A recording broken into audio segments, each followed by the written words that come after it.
Welcome back to CG Dent Repair.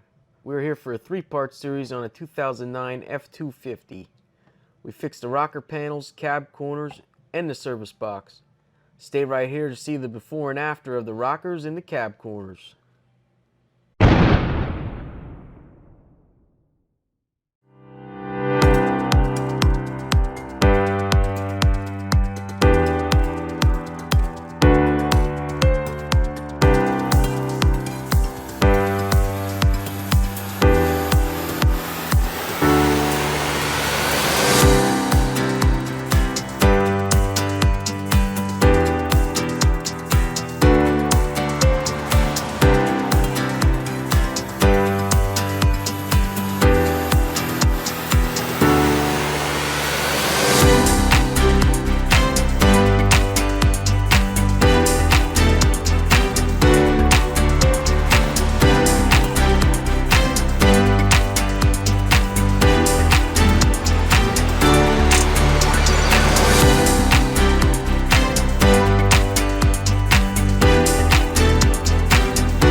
Thanks for watching. Make sure to check out part 2 to see what we did to the frame of this truck.